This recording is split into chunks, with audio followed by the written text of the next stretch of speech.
المكين المجيد الرؤوف الرحيم. حمد و ثنا کے بعد فاضل محترم المقام حضرت مولانا حافظ و قاری محمد فقی علی نورانی زید حبہ، فاضل محترم حضرت مولانا حافظ غلام دستگیر صاحب، محترم المقام محترم بھائی بلال صاحب اور حاضرین مجلس خواجہ خواجگاں، آج ہم سب اللہ جل مجدہ کے عظیم ولی اور عظیم عارف، عظیم زاہد اور صوفی بزرگ خواجہ خواجگاں، معین عارفاں، معین سابقاں، سیدنا معین الدین علیہ رحمت المتین منور اللہ مرقدہ کی مجلس مبارک میں حاضر ہیں اور شریک ہیں. اللہ پاک ہم سب کے یہاں حاضر ہونے کو اور شریک ہونے کو اپنی بارگاہ میں قبول فرمائے.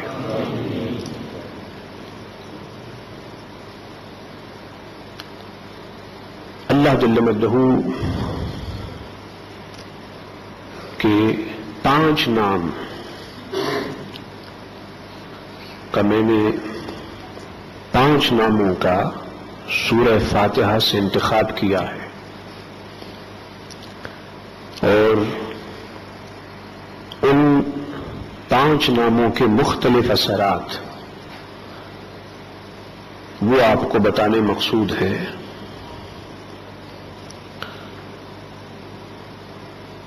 ایک ہے اللہ جل مجدہ کا نام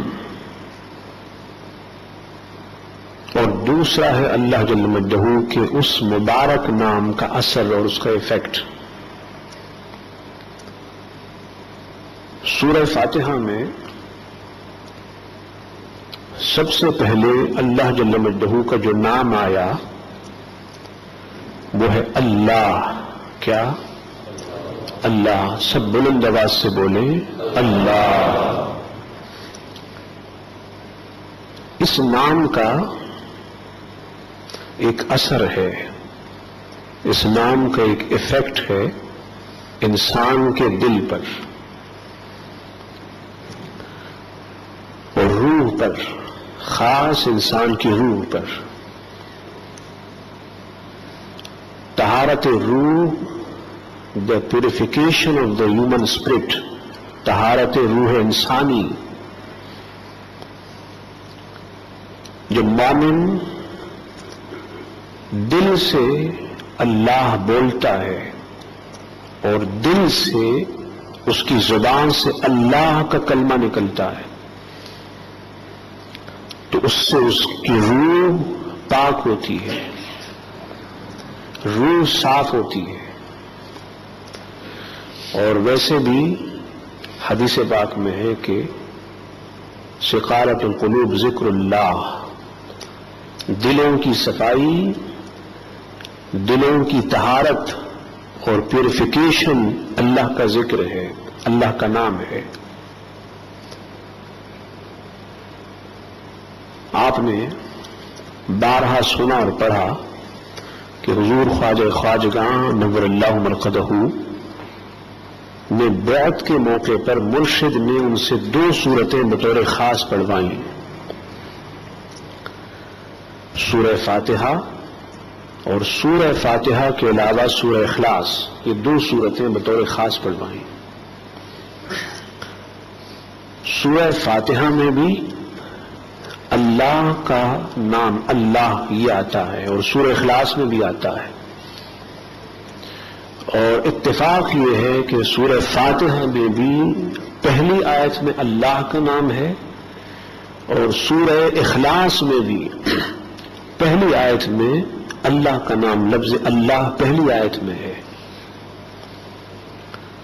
تو آپ نے اس موقع پر سورہ فاتحہ کی تلاوت بھی کی اور سورہ اخلاص کی تلاوت بھی کی، اور دونوں میں لفظ اللہ آپ نے پڑھا. اس سے مقصود یہ تھا، آپ کا دل تو ویسے بھی پاک تھا، لیکن مرشد نے یہ چاہا کہ ان کا دل اور ان کی روح اور زیادہ پاک ہو جائے، ان کی روح اور زیادہ طاہر، صاف اور ستھری ہو جائے. اور جب روح پاک ہوئی تو پھر مرشد گرامی نے فرمایا کہ آپ اوپر دیکھیں. تو جب انہوں نے اوپر دیکھا تو فرمایا کیا نظر آیا؟ تو فرمایا عرش اعظم نظر آیا. جب روح پاک ہوتی ہے تو پھر مومن ہوتا زمین پر ہے، لیکن اس کی نگاہ عرش بری پر ہوتی ہے، عرش بری پر ہوتی ہے. پھر وہ زمین سے اللہ جل مجدہ کے عرش کو دیکھتا ہے اور اللہ کے عرش کے انوار و تجلیات کو دیکھتا ہے. تو سورہ فاتحہ میں اور سورہ اخلاص میں لفظ اللہ سے حضرت خواجہ خواجگاں کی روح مبارک اور پاک ہوئی، اور اتنی پاک ہوئی کہ اس دل کا جو آئینہ تھا، روح کا جو آئینہ تھا، اس میں آپ نے اپنی نگاہوں سے اللہ جل مجدہ کے عرش کو دیکھا. پھر نیچے دیکھا تو نیچے حجاب عظمت تک، تحت الثری تک، جہاں زمین کی حد ختم ہوتی ہے وہاں تک نظر آیا. تو یہ لفظ اللہ کا وہ ایفیکٹ تھا جو ان کے مرشد کے توسل سے ان پر فوراً ہو گیا. پھر سورہ فاتحہ میں دوسرا لفظ آتا ہے رب. کیا؟ رب. رب اس سے جسم کی تربیت بھی ہے، اور پھر اسی رب کے لفظ سے انسان کے باطن کی تربیت بھی ہے. تو ایک تربیت ظاہر ہے، تربیت ظاہر انسان کے جسم کی جو کھانے پینے سے، غذا سے ہوتی ہے، اور ایک تربیت باطن ہے انسان کے انر کی تربیت، انر سیلف کی تربیت، باطن کی تربیت. اور باطن کی تربیت شریعت اور سنت کے نور سے اور روشنی سے ہوتی ہے. تو جب آپ نے سورہ فاتحہ میں الحمدللہ رب العالمین، رب کا کلمہ پڑھا، تو اس کا ایفیکٹ آپ پر یہ ہوا کہ جسم کی تربیت کے ساتھ ساتھ، ظاہر کی تربیت کے ساتھ ساتھ باطن کی تربیت بھی ہوئی. اور جب ظاہر اور باطن دونوں کی تربیت ہوتی ہے تو پھر جا کر انسان کامل ہوتا ہے، پھر جا کر انسان درجہ کمال تک پہنچتا ہے، پھر جا کر وہ کامل مومن بنتا ہے، اور پھر جا کر اس کی نگاہوں سے حجاب اٹھتے ہیں، پردے اٹھتے ہیں. اس پر پھر جا کر اللہ جل مجدہ کے انوار اور اللہ کے تجلیات کا براہ راست نزول ہوتا ہے، اللہ کے انوار برستے ہیں اس انسان پر. اس کے بعد پھر اللہ جل مجدہ کے ناموں میں سے رحیم آتا ہے، رحمان ہے.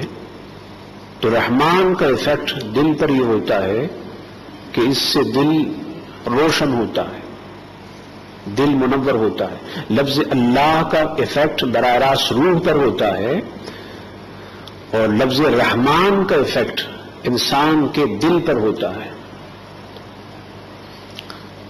اور جب دل پر ہوتا ہے تو پھر اس سے دل روشن ہوتا ہے، دل منور ہوتا ہے.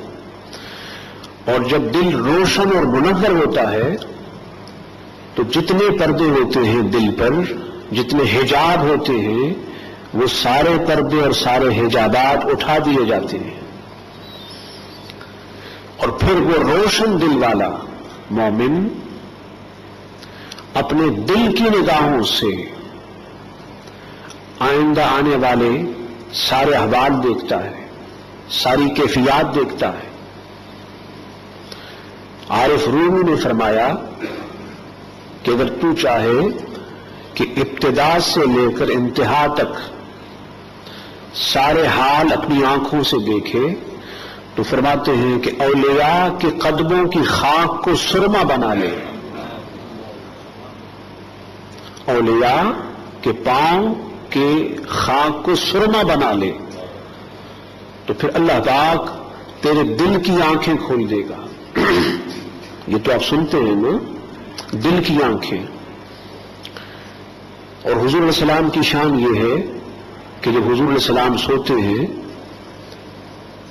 تو آنکھیں مبارک سو رہی ہوتی ہیں، بند ہوتی ہیں، والقلب یقظان، اور حضور علیہ السلام کا دل مبارک جاگ رہا ہوتا ہے۔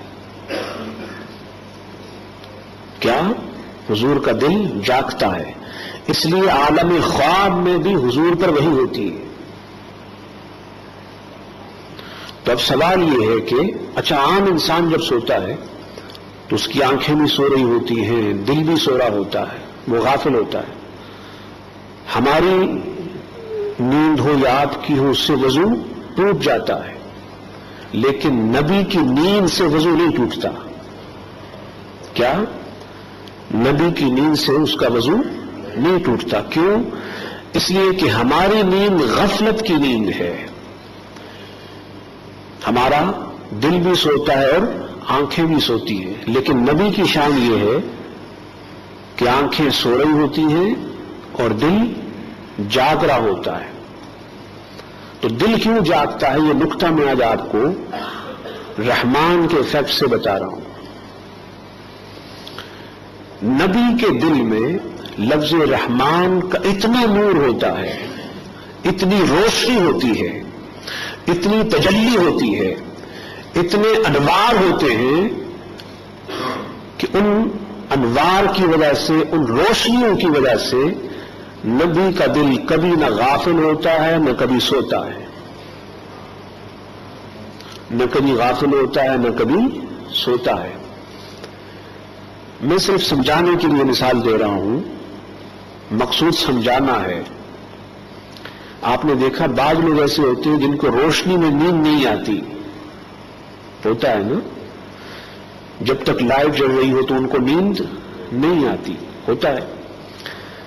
تو جب آپ کو اس لائٹ میں نیند نہیں آتی تو حضور علیہ السلام کو حضور کے دل میں ڈیوائن لائٹ کے ہوتے ہوئے دل کو نیند کیسے آ سکتی ہے؟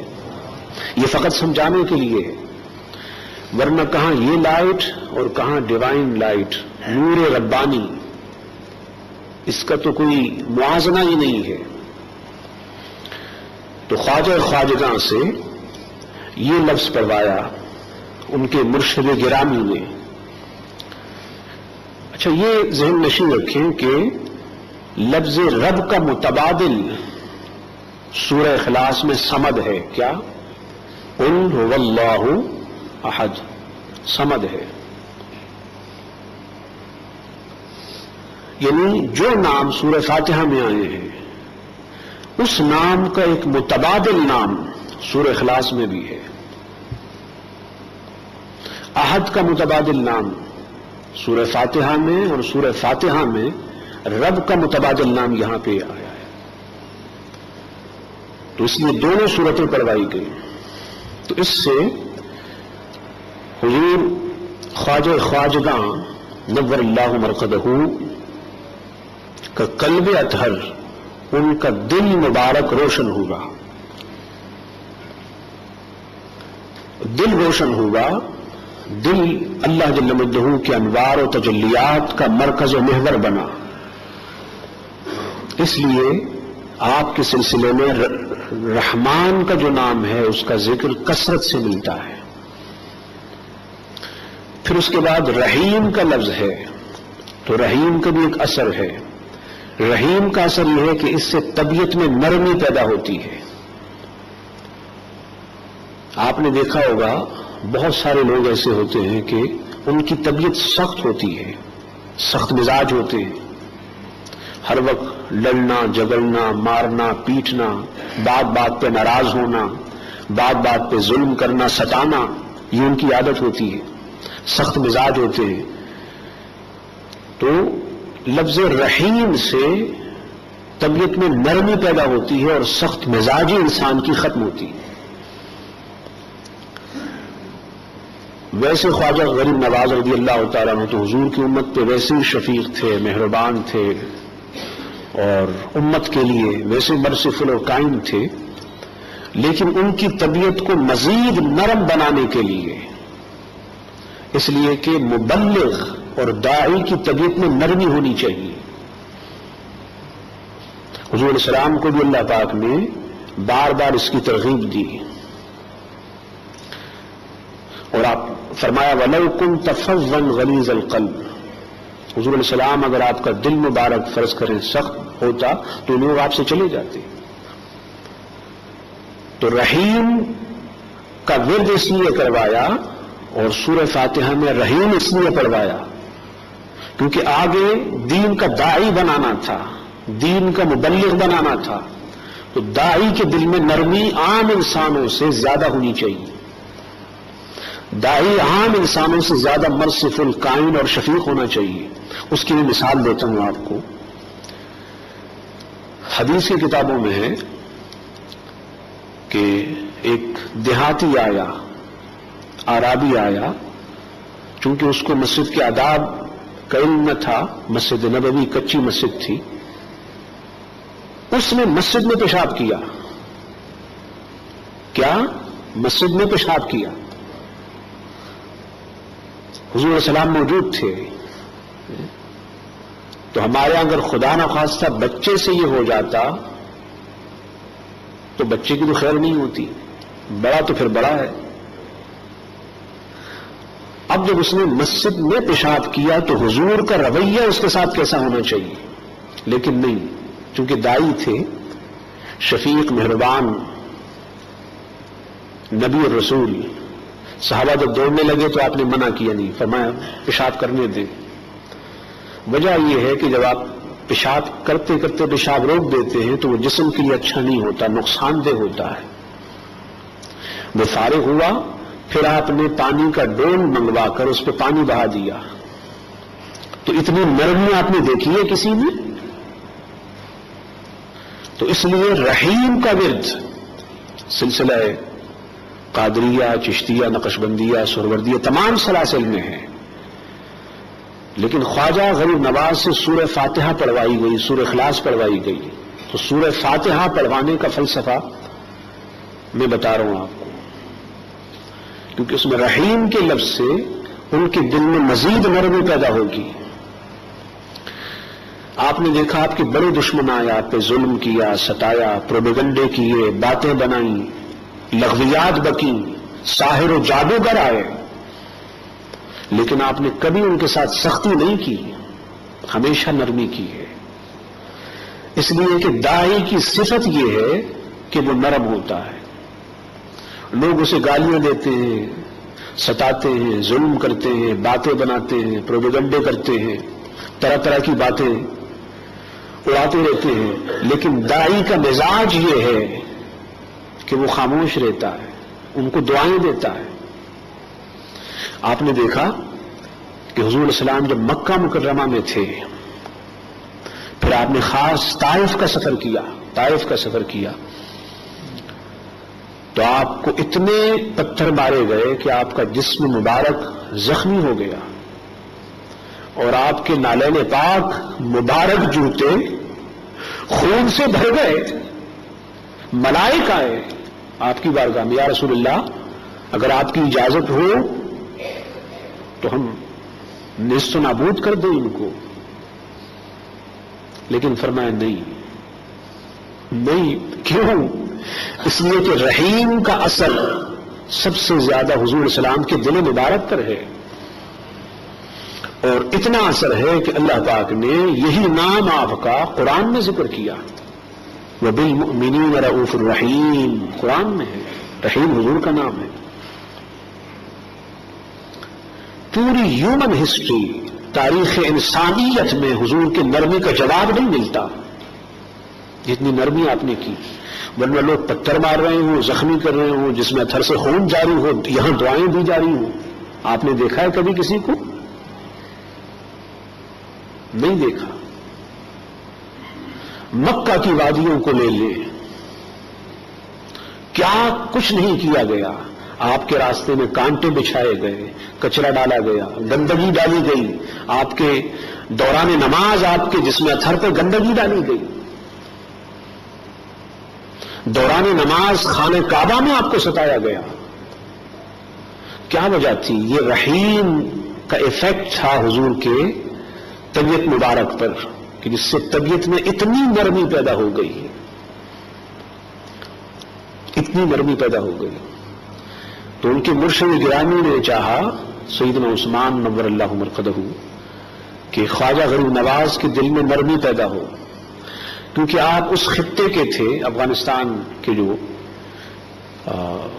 کا خطہ ہے، وہاں کے لوگ ویسے سخت مزاج ہوتے ہیں، ان کی طبیعت پیدائشی، اس لیے اس نام کا ورد کروا کے ان کے مزاج میں مزید نرمی پیدا کی گئی۔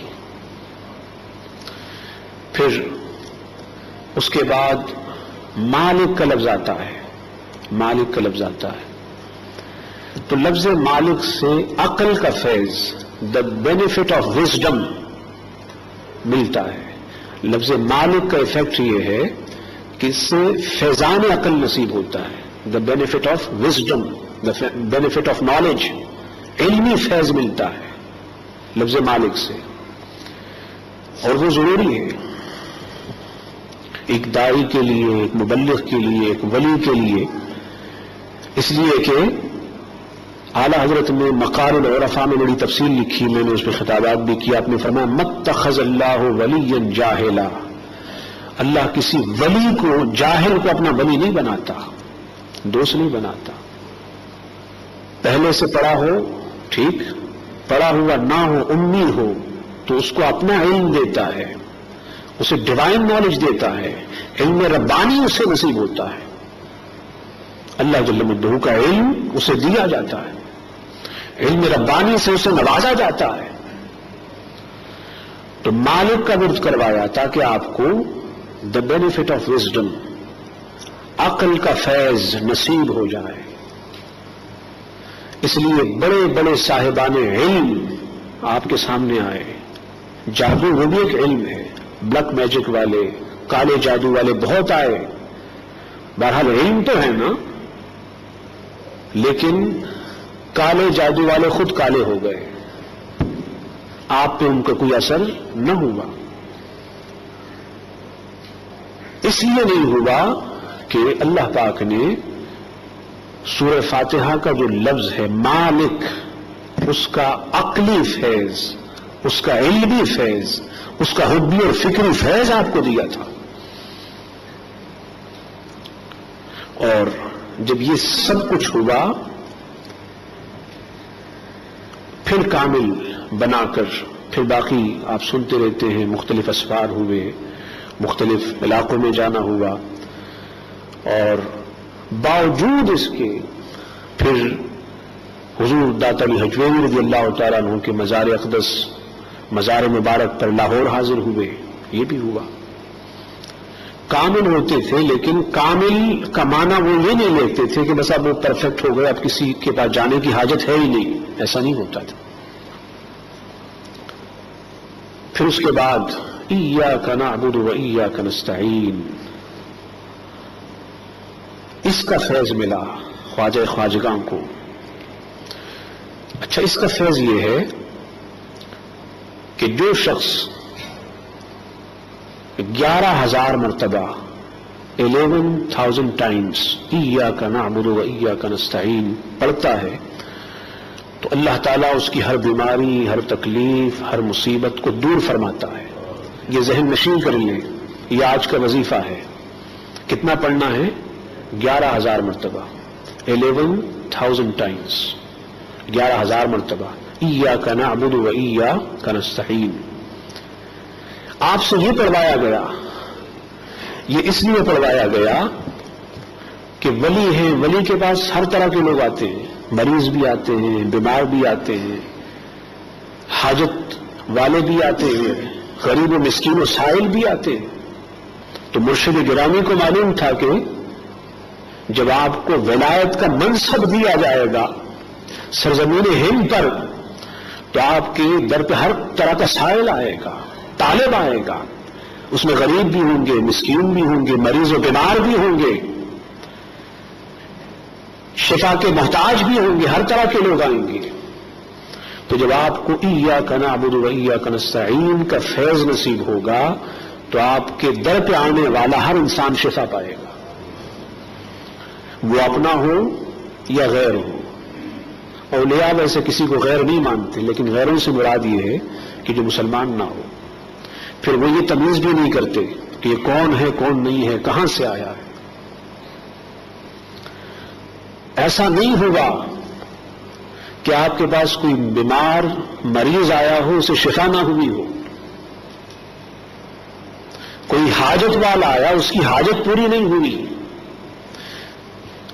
اچھا یہ زندگی میں بھی، اچھا بارہا ایسا ہوا کہ وہاں بیمار ٹھیک ہو گیا، اب اس کی 2 بیماریاں ٹھیک ہوئی، ایک تو جسم کی، دوسری روح کی بیماری، مسلمان بھی ہو گیا۔ تو آپ جو علاج کرتے تھے تو علاج سے بھی مقصود کیا ہے؟ علاج سے بھی مقصود دین کی تبلیغ ہوتی تھی۔ وہ تو آپ کی حیات طیبہ کا زمانہ تھا، وہ زمانہ گزر گیا، زمانہ گزر گیا۔ اس کے بعد آج تک اللہ پاک خواجہ خواجگاں کے وسیلے سے شفا دیتا ہے۔ جنہیں وہاں جانے کی توفیق ہو انہیں بھی دیتا ہے، جنہیں وہاں جانے کی توفیق نہ ہو انہیں بھی فقط ان کے نام اور وسیلے سے شفا دیتا ہے۔ تو یہ فیض ہے وَإِيَّاكَ نَعْبُدُ وَإِيَّاكَ نَسْتَعِينُ کا۔ پھر وَإِهْدِنَا الصِّرَاطَ الْمُسْتَقِيمَ صِرَاطَ الَّذِينَ أَنْعَمْتَ عَلَيْهِمْ غَيْرِ الْمَغْضُوبِ عَلَيْهِمْ وَلَا الضَّالِّينَ۔ اس کا میں ایک ہی اثر بتاتا ہوں، ویسے تو بہت سارے اثرات ہیں۔ وہ ہے ہدایت، گائیڈنس۔ کیا؟ ہدایت۔ یہ آپ سے پڑھوایا گیا، اس لیے کہ مبلغ کے لیے ضروری ہے کہ وہ حضور علیہ السلام کی ہدایت کا مبلغ ہو، حضور علیہ السلام کی ہدایت اور حضور علیہ السلام کے نور ہدایت کا حامل ہو۔ آپ نے یہ تو پڑھا ہے، سنا بھی ہے، بار بار خطاب میں سنا ہے کہ 99 لاکھ ہندو مسلمان ہوئے، سنا ہے نا؟ لیکن کبھی یہ سنا ہے کہ طاقت کس کی تھی؟ اہدنا الصراط المستقیم، اسی کی طاقت تھی۔ مولا ہمیں سیدھی راہ چلا۔ تو جب خواجہ غریب نواز سورہ فاتحہ پڑھ کر دعا مانگتے تو یہ دعا غیر مسلموں کے دلوں کو چیرتی ہوئی ان کے دلوں میں ایمان کی روشنی بھر دیتی۔ تو یہ فیض تھا اس آیت کا۔ میں نے رات خطاب میں کہا کہ 99 اگر لاکھ مسلمان ہوئے تو یہ کوئی تعجب کی بات نہیں ہے، اگر چاہتے تو پوری دنیا کو مسلمان بنا دیتے، لیکن مشیت اللہ کی ایسی ہے، مشیت اللہ کی ایسی ہے۔ تو آپ کی زبان پر جو ہدایت کا نور تھا، ہدایت کی روشنی تھی، چراغ ہدایت تھا، چراغ ہدایت سے آپ کا ظاہر و باطن روشن تھا، یہ فیض اور افیکٹ ہے اہدنا الصراط المستقیم کا۔ پھر حضور علیہ السلام کا راستہ، حضور علیہ السلام کا طریقہ، حضور علیہ السلام کی شریعت و سنت کے اصول امت کو بتائے۔ اللہ تعالیٰ ان کے مزار مبارک پر، مرقد مبارک پر اپنے انوار و تجلیات کو نزول فرمائے، اور ہمیں تا قیام قیامت، تا صبح قیامت ہمیں ہماری نسلوں کو ان کا فیضان نصیب ہو، ہم سب کا خاتمہ بالایمان، خاتمہ بالخیر ہو۔ وما علینا الا البلاغ۔